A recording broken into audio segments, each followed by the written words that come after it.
Hello champions, welcome back to Wings Academy YouTube channel. Raunak Rao this side. और आज हम discuss करेंगे अपनी क्लास 12th पॉलिटिकल साइंस में जो हमारी सेकंड बुक है that is India after independence का chapter number 6 that is crisis of democratic order. Right, so बिना टाइम वेस्ट करे क्विकली स्टार्ट करते हैं। So with the help of our short notes हम क्विकली पूरा चैप्टर रिवाइज करेंगे। So chapter है हमारा the crisis of democratic order और नोट्स के थ्रू हम इसे रिवाइज करेंगे।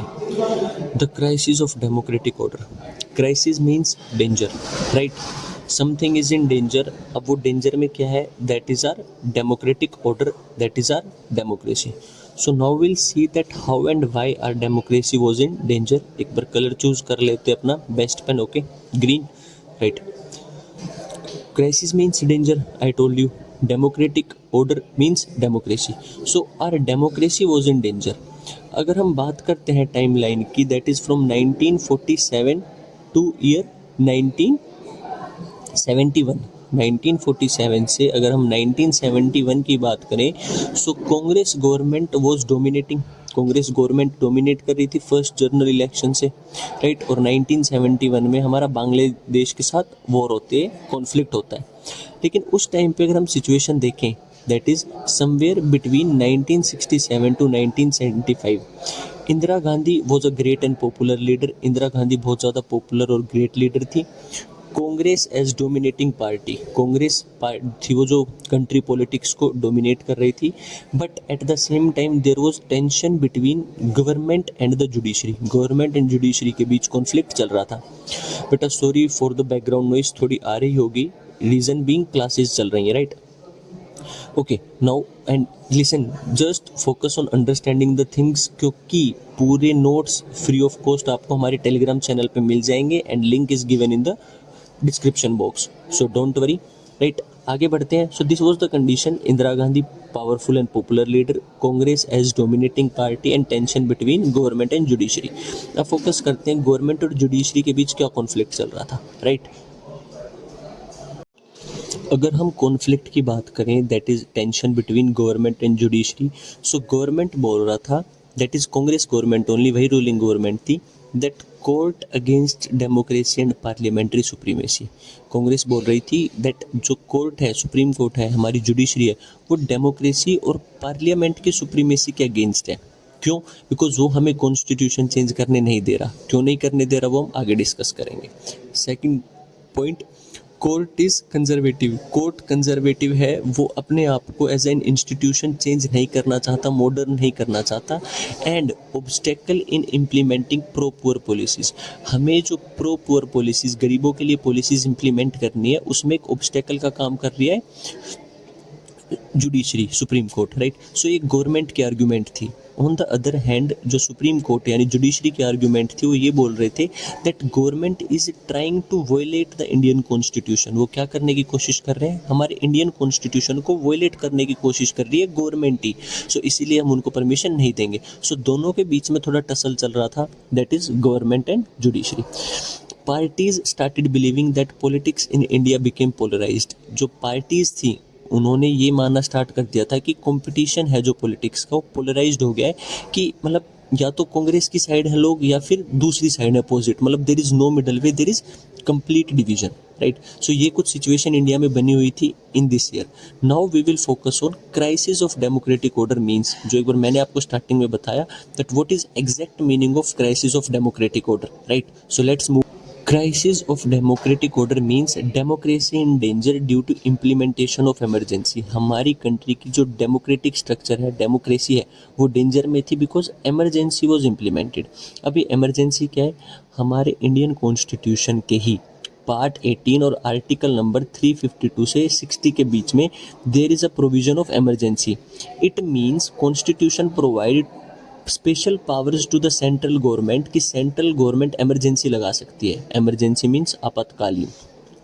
अब एमरजेंसी में होता क्या है, एमरजेंसी मीन्स अगर कंट्री की कंडीशन किसी भी रीज़न से, बाहर के साथ conflict, external aggression, internal disturbance या फाइनेंशियल रीज़न की वजह से कंडीशन ख़राब हो रही है, तो गवर्नमेंट एमरजेंसी लगा देगी। और एमरजेंसी में centralisation of power will happen. Centralisation of power means सारी पावर डायरेक्टली सेंट्रल गवर्नमेंट के हाथ में चली जाएगी, एंड सेंट्रल गवर्नमेंट में भी मेनली प्रेसिडेंट, कि अब उन्हें स्टेट से कोई डिस्कस करने की ज़रूरत नहीं है, किसी से कोई बात करने की ज़रूरत नहीं है, ना स्टेट से ना ना स्टेट से ना लोकल से। ऑल दो लोकल तो उस टाइम पे था ही नहीं, बट इमरजेंसी में सारे डिसीजन सेंट्रल गवर्नमेंट खुद लेती है और खुद रूल्स बनाती है, और strict rules. For example, government suspended civil liberties.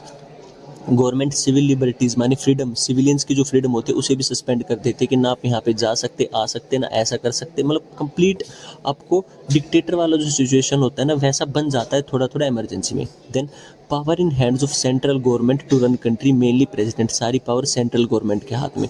Means power division होता ही नहीं है, किसी भी टाइप का कोई पावर डिवीजन नहीं हो रहा, फेडरलिज्म बिल्कुल फॉलो नहीं हो रहा, सारा सेंटर से रूल किया जा रहा है, राइट। मतलब फेडरलिज्म का अपोजिट वाला सिचुएशन आ जाता है इमरजेंसी में। इंडिया में इमरजेंसी इम्पोज हुई है, अब कितनी बार इम्पोज हुई है वो हम आगे डिस्कस करेंगे। इस हमारे चैप्टर में जो मेन टॉपिक रहेगा that will be reason for emergency and consequences. जो इमरजेंसी लगी इंडिया में 1975 में क्यों लगी और उसके कॉन्सिक्वेंसेस क्या थे, राइट। सो आगे मोस्ट इंपॉर्टेंट टॉपिक्स की तरफ अब मूव करते हैं। इंडिया में 1975 की इमरजेंसी जो इंदिरा गांधी ने लगाई थी, जिसको थ्रेट बताया जाता है कि that emergency imposed by Indira Gandhi was a threat to the Indian democracy. उससे पहले भी इंडिया में 2 बार इमरजेंसी इम्पोज हो चुकी थी। One was in year 1962 Indo China conflict के टाइम पे, ठीक है, और and second in 1971 that is Indo पाक कॉन्फ्लिक्ट। ज़रूरी नहीं है इमरजेंसी पूरी कंट्री में एक साथ लगाई जाए, इमरजेंसी एक स्टेट में भी लगाई जा सकती है, देन एक स्पेसिफिक स्टेट में भी एक स्पेसिफिक एरिया में लगाई जा सकती है depending on the situation. But emergency imposed by Indira Gandhi in 1975 was on entire country, और सबसे लंबे टाइम तक चलने वाली इमरजेंसी थी। दैट्स वाई हम उसके कॉन्सिक्वेंसेज और उसके रीज़न इसमें पढ़ते हैं कि इंदिरा गांधी ने इमरजेंसी क्यों लगाई, right. So most important topic की तरफ हम मूव करते हैं। मीन्स सारे इंपॉर्टेंट है, बट इस चैप्टर से जो सबसे इंपॉर्टेंट है वो है reason and then consequences. Reason for 1975 emergency, sorry अगर मैंने डेमोक्रेसी बोल दिया so it's emergency. Indira Gandhi ने 1975 में इमरजेंसी क्यों लगाई? ऐसा कंट्री में क्या हो रहा था? सिर्फ 1975 में नहीं, 1971 में कुछ चीज़ें होना स्टार्ट हो गई थी जो रीज़न बनती हैं इमरजेंसी का। For example, poor economic condition of India.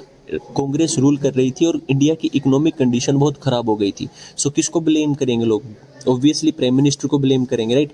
So 1971 war with Pakistan, Pakistan के साथ हमारी 1971 में वॉर होती है, which is also known as Bangladesh crisis.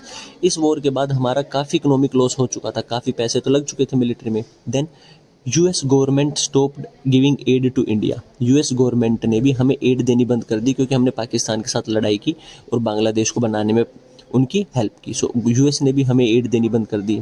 Then high inflation.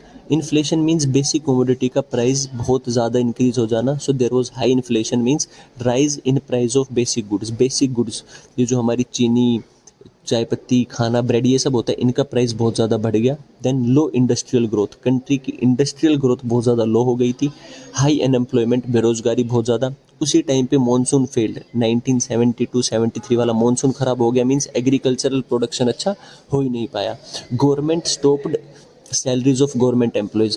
Government ने बोला कि इकोनॉमिक कंडीशन ख़राब है तो हम जो गवर्नमेंट जॉब्स कर रहे हैं उनकी सैलरी को रोक रहे हैं। ये सारे इकोनॉमिक रीज़न थे। इट मीन्स गवर्नमेंट कहीं ना कहीं फेल हो रही थी काम करने में, और लोग क्रिटिसाइज़ कर रहे थे कांग्रेस को एंड मेनली इंदिरा गांधी को। तो इंदिरा गांधी इन चीज़ों को थोड़ा ये चीज़ें किसी भी पॉलिटिकल लीडर को परेशान करती हैं। But these were the economic reason. आगे और इंपॉर्टेंट रीजंस आएंगे। Okay, next is social reason. Society में भी कुछ ऐसी चीज़ हो रही थी that people were protesting against the Indira Gandhi and Congress government. So क्या थे वो protest? Popular protest by opposition parties. Opposition parties protest कर रही थी कि इंडिया की इकोनॉमिक कंडीशन कांग्रेस ने खराब कर दी। Second, rise of Naxalism. Naxalism जैसी प्रॉब्लम आ गई इंडिया में। नक्सलिज्म मीन्स जिसको हम नक्सलवादी बोलते हैं ना, same thing. That is a group of people who want to overthrow parliamentary democracy. वो पार्लियामेंट्री डेमोक्रेसी हटा के अपना रूल लाना चाहते हैं, इसीलिए उनको माओइस्ट भी बोला जाता है या फिर मार्क्सिस्ट लेनिनिस्ट। सीपीआई जो कम्युनिस्ट पार्टी ऑफ इंडिया है उसी से पार्टी बनी थी CPIML, that is Communist party of India, Marxist Leninist, और उन्हीं ने नक्सलिज्म को स्टार्ट किया। So Naxalism was a big problem in front of government. इसको नक्सलिज्म इसीलिए बोला जाता है because it started from a small village area in West Bengal which was known as Naxalbari. So it was Naxalism, right. Now moving head, that is Gujarat and Bihar movement. Gujarat और बिहार में student revolt कर रहे थे, मूवमेंट कर रहे थे अगेंस्ट इन्फ्लेशन एंड अनएम्प्लॉयमेंट। दोनों जगह रीजन सेम थे। गुजरात में भी जो मूवमेंट हुई और बिहार में मूवमेंट हुई, दोनों रीजन सेम थे, बट गुजरात की मूवमेंट सक्सेसफुल होती है whereas movement of Bihar was not at all successful. ये हम आगे डिस्कस करेंगे। एक बार ये देख लेते हैं गुजरात और बिहार में जो स्टूडेंट प्रोटेस्ट कर रहे थे वो किन किन प्रॉब्लम्स के अगेंस्ट प्रोटेस्ट कर रहे थे, right. So let's see the reason कि वो इतना प्रोटेस्ट क्यों कर रहे थे।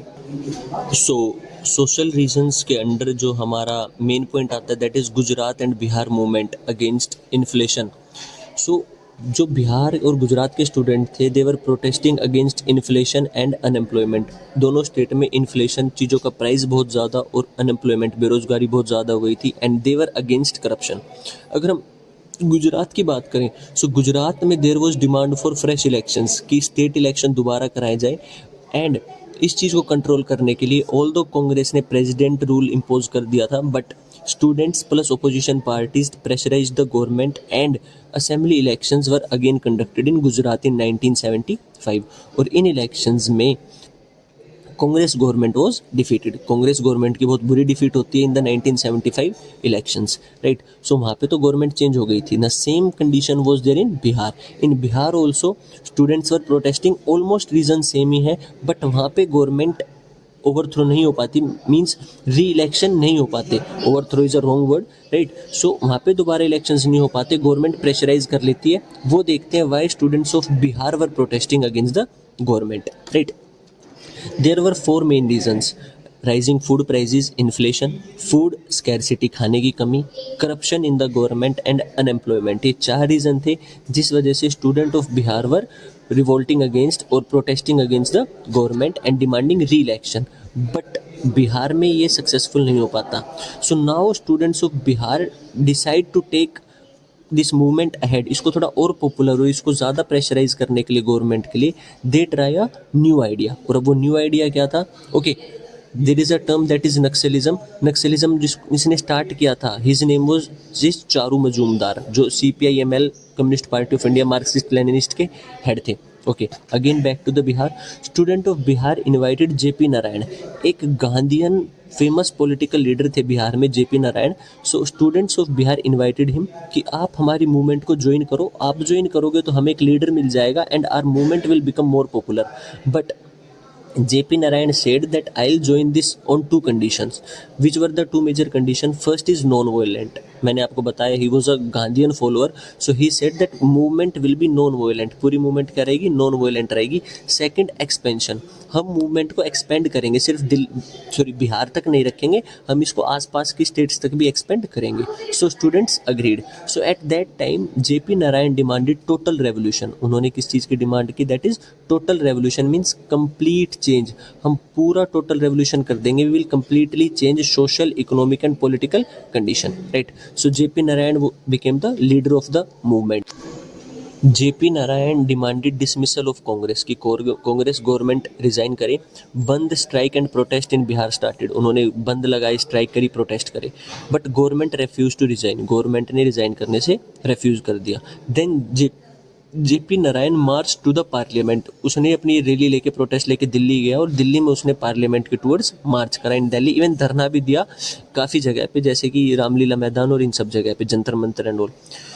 Opposition supported JP। इतनी ज़्यादा बड़ी मूवमेंट होकर देख के कांग्रेस को हटाने के लिए ओपोजिशन ने जयप्रकाश नारायण को भी सपोर्ट कर दिया। So this was a reason. Another reason was railway strike. 1974 में रेलवे स्ट्राइक हुई, दैट इज़ जॉर्ज फर्नांडिस के अंदर railway workers were demanding bonus and good service, की हमारी वर्किंग कंडीशन अच्छी नहीं और हमें बोनस चाहिए, जो गवर्नमेंट नहीं दे रही थी। सो सभी रेलवे वर्कर्स स्ट्राइक पे चले गए कि हम रेलवेज के लिए कोई भी काम नहीं करेंगे। This also became one of the reason. Next point is conflict with judiciary. Congress government का जुडिशरी मीन सुप्रीम कोर्ट के साथ काफ़ी टाइम से कॉन्फ्लिक्ट चल रहा था, because Congress government was trying to introduce land reform, वो लैंड रिफॉर्म करना चाहती थी और उसके लिए उन्हें राइट टू प्रॉपर्टी जो कि एक फंडामेंटल राइट था उसे रिमूव करना था। But supreme court was saying that right to property is a fundamental right and इसे आप चेंज नहीं कर सकते, right? So there was dispute between government and the judiciary over removing and changing constitution, mainly the fundamental rights.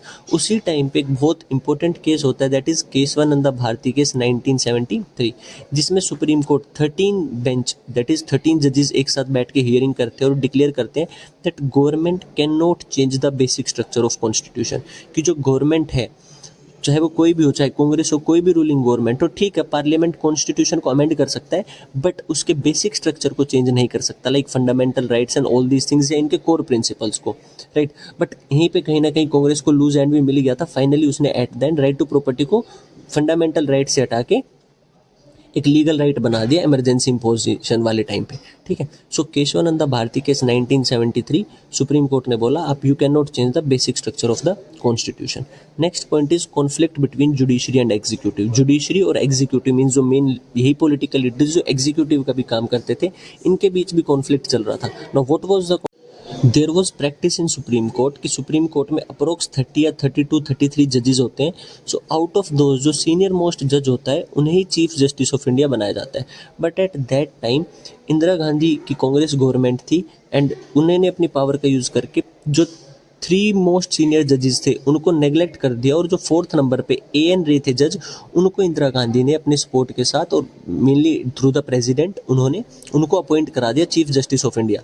It means जिनको appoint होना था 1st, 2nd और 3rd पे जो थे उनको ना अपॉइंट करके एएन रे वॉज अपॉइंटेड। अब एएन रे को क्यों किया गया? रीजन बीइंग एएन रे ने केशवानंदा भारती केस में गवर्नमेंट का सपोर्ट मीन्स कांग्रेस का गवर्नमेंट सपोर्ट किया था। सो अगर हम देखें conflict between judiciary and executive, 3 senior most judges were not appointed as Chief Justice of India. A.N. Ray was appointed and it was against the practice of appointing senior most judge as Chief Justice of India. This became one of the reason कि judiciary और executive के बीच there was conflict. Now mark this as most important reason कि क्या हुआ ऐसा जो इंदिरा गांधी को midnight emergency declare करनी पड़ी। सो इंदिरा गांधी ने 1971 में जो इलेक्शंस कंटेस्ट किए थे उसमें उन इलेक्शंस के ऊपर इंदिरा गांधी जीत तो गई but there was a case going on. जो इंदिरा गांधी के ओपोजिशन में थे राज नारायण, उन्होंने इंदिरा गांधी के ऊपर केस किया हुआ था that Indira Gandhi used government services and government officers in the election campaign. जो ये अपना इलेक्शन कैंपेन करते हैं, रैली निकालते हैं, गाड़ियाँ घूमती हैं, इसमें आप गवर्नमेंट सर्विसेज का या गवर्नमेंट सर्वेंट का यूज़ नहीं कर सकते कैंपेन के टाइम पे, बट इंदिरा गांधी ने उनका यूज़ करा। So Raj Narayan filed a case and finally Allahabad court that is in UP, Allahabad high Court declared Indira Gandhi's election as invalid. उन्होंने इंदिरा गांधी के इलेक्शन को क्या डिक्लेयर कर दिया? Invalid. It means Indira Gandhi अब अपनी पोस्ट छोड़नी पड़ेगी और 6 मंथ्स के अंदर दोबारा इलेक्ट होकर आना पड़ेगा। इंदिरा गांधी न्यू कि अगर अब मैं अपनी पोस्ट छोड़ती हूँ तो मैं दोबारा इलेक्ट होकर नहीं आऊँगी, right. So she approach supreme court, right. आगे कंटिन्यू करते हैं, इसको देखते हैं आगे। इंदिरा गांधी के लोकसभा को इलेक्शन को इलाहाबाद हाई कोर्ट ने इनवैलिड कर दिया। So this judgement was given by justice Jagmohan Lal Sinha, Allahabad high court के हेड थे। Case filed by Raj Narayan जो कि एक सोशल लीडर थे और उनके अपोजिशन में थे 1971 के इलेक्शन में। Reason Indira Gandhi used services of government servant in her election campaign. Judgement Indira Gandhi no more MP can not remain PM. अब वो पीएम नहीं रह सकती क्योंकि उनको एमपी के उससे डिस्क्वालीफाई किया जाता है और उन्हें री इलेक्ट होकर आना होगा 6 मंथ में। Indira Gandhi was well aware कि अब तो वो इलेक्शन बिल्कुल नहीं जीतने वाली बिकॉज इंडिया की condition it was getting worst day by day, right. Then but Indira Gandhi approach supreme court ने हाई कोर्ट की जजमेंट के ऊपर स्टे लगा दिया, बोला that she will remain as MP but can not take part in Lok Sabha, but Lok Sabha के working में part नहीं ले पाएगी। अब इस चीज़ को देख के जयप्रकाश नारायण जो ऑलरेडी कैंपेन कर रहे थे, ही डिमांडेड इंदिरा गांधीज रेजिग्नेशन। उसने इंदिरा गांधी के रेजिग्नेशन की डिमांड करी और इतना वाइड प्रोटेस्ट देखकर इंडिया लेवल पे finally Indira Gandhi imposed emergency. उन्होंने प्रेसिडेंट को एडवाइस करा और पीएम की एडवाइस पे प्रेसिडेंट इमरजेंसी लगा सकता है। So on 25 June 1975 government declared state emergency on the reason of internal disturbance. Reason क्या दिया कि इंटरनल डिस्टर्बेंस, कंट्री में इंटरनल डिस्टर्बेंस हो रही है, that's why we are imposing emergency. और जैसी इमरजेंसी लगी, power moved in hand of centre and union government. सारी मशीनरी, गवर्नमेंट मशीनरी सब बंद हो गया। सारी पावर कहाँ चली गई? सेंट्रल गवर्नमेंट के हाथ में। And government curtailed fundamental rights, government ने लोगों के फंडामेंटल राइट्स तक ले लिए। PM Indira Gandhi recommended to president F A Ahmed Farooq Khan Ali Ahmed, he immediately declared emergency. और इंडिया में इमरजेंसी लग गई। मीन्स सारी पावर कहाँ चली गई? अब इंदिरा गांधी के हाथ में, या कह सकते हैं प्रेसिडेंट के हाथ में।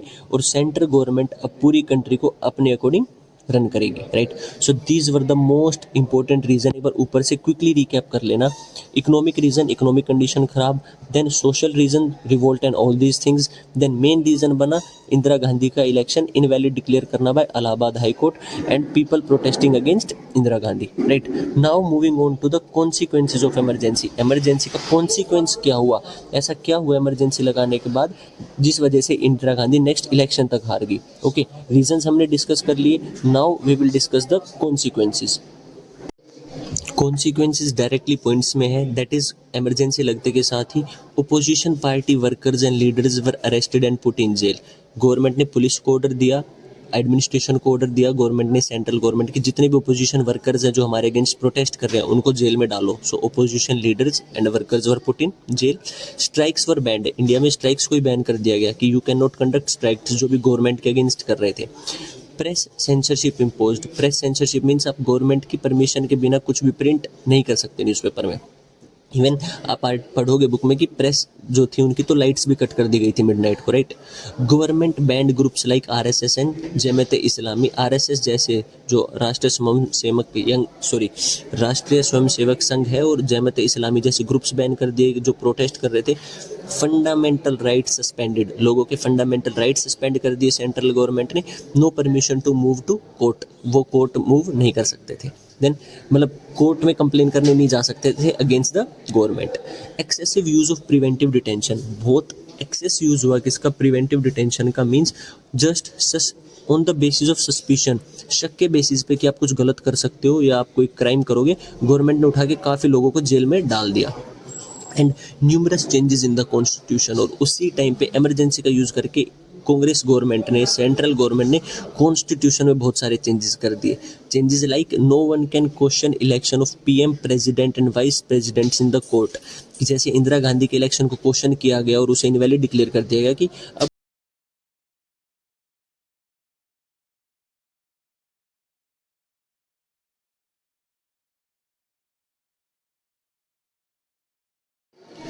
अंडर 42nd अमेंडमेंट एक्ट, आपको पता है, it is also known as mini constitution. Many changes were made, like legislature का टाइम पीरियड 5 to 6 ईयर कर दिया गया, ऑल्दो लोकसभा का बाद में 5 कर दिया गया दोबारा। एंड इलेक्शंस पोस्टपोन कर दिए गए। 1971 में इलेक्शन हुए थे तो नेक्स्ट इलेक्शन होने चाहिए थे 1976 में, राइट। बट 75 में इंदिरा गांधी ने इमरजेंसी लगा दी which continued for 18 months, right. So 18 months तक इमरजेंसी चलती रही। सो इसीलिए इलेक्शंस अब जाके होते हैं 1977 के लास्ट और 78 की जैन में। One more consequence was forced sterilisation. Forced sterilisation means medical treatment, basically medical sterilisation of the male part so that they can not go for more child, like you cannot bear more child, जिसको हम basically Hindi में नसबंदी बोलते हैं ना। So that sort of thing was going on. और ये क्यों हो रहा था? To control the population. Government ने बोला इंडिया की पॉपुलेशन बहुत ज़्यादा बढ़ गई है, उसे कंट्रोल करने के लिए we are doing forced sterilisation, right. So these were the harsh consequences of emergency, right. उसी टाइम पे कुछ कंट्रोवर्सीज भी स्टार्ट हुई, that is controversies regarding emergency. Emergency हटाने के बाद a commission was set up which was called as Shah commission, जिसको बोला गया that you need to enquire, जो इंदिरा गांधी ने इमरजेंसी लगवाई थी, वेदर इट वाज राइट और wrong, right. Because government said कि हमने इमरजेंसी लगवाई है because of internal disturbance which can impact the unity of R India. But now the question was weather it was right और wrong, right. But JP Narayan and all others opposition parties opposed the emergency, right. They were completely against.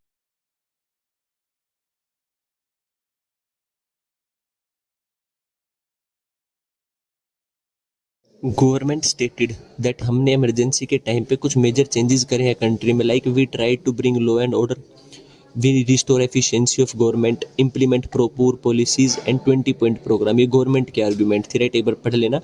Second, lessons of the emergency. हमें emergency से कुछ important lessons सीखने को मिलते हैं, mark it as important. First lesson is it is difficult to remove democracy from India. हमने देख लिया कि इंडिया से डेमोक्रेसी रिमूव करना is a big task. Second, changes made in the constitution regarding confusing provisions of emergency. लोगों को, leaders को लगा दैट कॉन्स्टिट्यूशन में इमरजेंसी के कुछ ऐसे प्रोविजंस हैं जिनको चेंज करने की ज़रूरत है, because it provide immense power to the central government, और फिर सेंट्रल गवर्नमेंट गलत भी कर सकती है। Third, emergency made people more aware of their civil liberties. अब लोगों को अपनी सिविल लिबर्टीज़, अपनी फ्रीडम के बारे में काफ़ी रियलाइज़ हुआ that how important it is, right. Now Shah commission जो सेटअप किया था, इट सबमिटेड इट्स रिपोर्ट, और उन्होंने बोला दैट पुलिस एंड एडमिनिस्ट्रेशन, जो ऑफिसर्स थे, फेस्ड प्रेशर फ्रॉम गवर्नमेंट, कि उन्होंने अपनी मर्जी से कुछ नहीं करा। They faced a lot of pressure from the government कि उन्हें ऐसा सब करना पड़ा, right. So emergency was there for 18 months, 6 months दोबारा implement for 6 months and then again implemented for 6 months, right. Now we will move on कि emergency हट गई, कंट्री में दोबारा इलेक्शंस हुए, and how politics transformed after the emergency in our India. Politics after independence. Elections were announced in 1977 Lok Sabha, and as we know, Indira Gandhi ने emergency लगाई थी, और उससे पहले भी opposition और लोग उनसे परेशान, were not happy with the rule of Indira Gandhi and Congress. So opposition fought election on the slogan of save democracy. They said that now we have to save democracy, so उसके लिए कांग्रेस को हटाना पड़ेगा। Opposition came together, सभी opposition के leaders, political parties साथ में आ गई, and they made a new party which was named as Janata party, and leader was JP Narayan. Congress party defeated for the first time 1977 में। कांग्रेस पार्टी की फर्स्ट टाइम इतनी बड़ी हार हुई, एंड जनता पार्टी वन। 1977 में कौन सी पार्टी इलेक्शन जीत के आ गई? Janata Party. But still Congress manage to get some seats in south India, लेकिन फिर भी कुछ स्टेट्स में कांग्रेस गवर्नमेंट आई, साउथ इंडिया में उन्हें कुछ सीट्स मिली, like Maharashtra, Gujarat and Odisha, because emergency का जो मेन इम्पैक्ट था, it was in the northern states, not in the southern states. So here impact of democracy was less, right. But Janata government ज़्यादा time तक survive नहीं कर पाई। Now will discuss that why Janata government made by Janata Party in 1977 Lok Sabha election unable to survive for a long period of time, right? So now इसके points discuss करते हैं। Janata government came to power, and Morarji Desai जो पहले कांग्रेस के थे और starting से इंदिरा गांधी के ओपोजिशन में चल रहे थे, he became the prime minister. It was a coalition government, means काफ़ी पार्टीज ने साथ में आके गवर्नमेंट बनाई थी, but Janata party lacked few things, कुछ चीज़ों की कमी थी जनता पार्टी में, लाइक डायरेक्शन। उनके पास कोई एक डायरेक्शन नहीं थी कि किस डायरेक्शन में इलेक्शन जीतने के बाद मूव करना है। उनका एम था इंदिरा गांधी को हराना, कांग्रेस को हराना, कोई डायरेक्शन नहीं था। देन लैक ऑफ लीडरशिप, ज़्यादा स्ट्रॉन्ग लीडर्स नहीं थे, पुअर लीडरशिप थी, एंड कॉमन प्रोग्राम नहीं था। उनके पास कोई भी अपना एक कॉमन प्रोग्राम नहीं था कंट्री को रन करने के लिए। That's why Janata party splitted in 18 months। Coalition government थी, कुछ पार्टीज जनता पार्टी से अलग हो गई 18 months के बाद ही। सो गवर्नमेंट वहाँ पे होल्ड पे आ गई। अब दोबारा जो नई गवर्नमेंट बनी उसको सपोर्ट कर दिया कांग्रेस ने, चरण सिंह की पार्टी को कांग्रेस ने सपोर्ट करा, and he became the prime minister. But he remained prime minister only for 4 months, क्योंकि 4 month के बाद कांग्रेस पार्टी ने फिर दोबारा अपना हाथ पीछे खींच लिया। सो इट मीन्स कुल मिला के 18 months और उसके बाद कुछ टाइम के बाद 4 months गवर्नमेंट गिर गई दोबारा, राइट। सो अब जो इलेक्शन 1977 के बाद वैसे तो होने चाहिए थे, 82 में दोबारा इलेक्शंस हमें कंडक्ट कराने पड़े लोकसभा के, fresh Lok Sabha elections in January 1980, right. और अब दोबारा से कांग्रेस गवर्नमेंट ही पावर में आई, इंदिरा गांधी ही पीएम बनी। Reason being they won 353 seats, and Janata party वो seen as unstable and quarrelsome government. लोगों ने जनता पार्टी को अनस्टेबल गवर्नमेंट की तरह देखा, क्वेरलसम की तरह।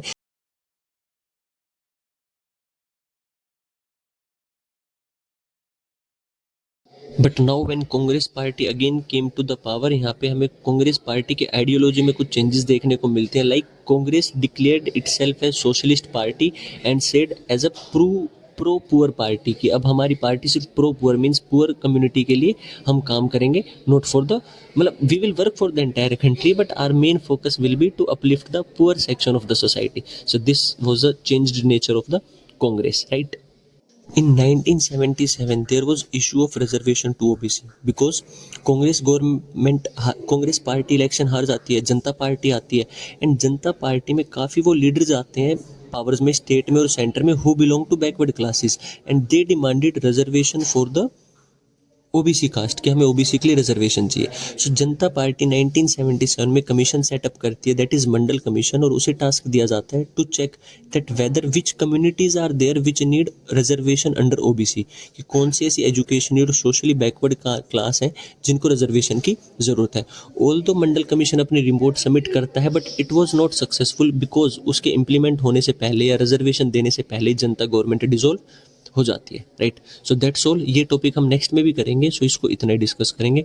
Don't worry about the notes, I told you, you will easily get these notes on our YouTube channel, sorry on our Telegram channel, जिसका link हमारी इसी वीडियो के डिस्क्रिप्शन बॉक्स में गिवन है। Thank you so much. Tell me video कैसी लगी in the comment section. If you have any suggestions, most welcome, right. Thank you so much. मिलते हैं नेक्स्ट वीडियो में। Take care, bye bye.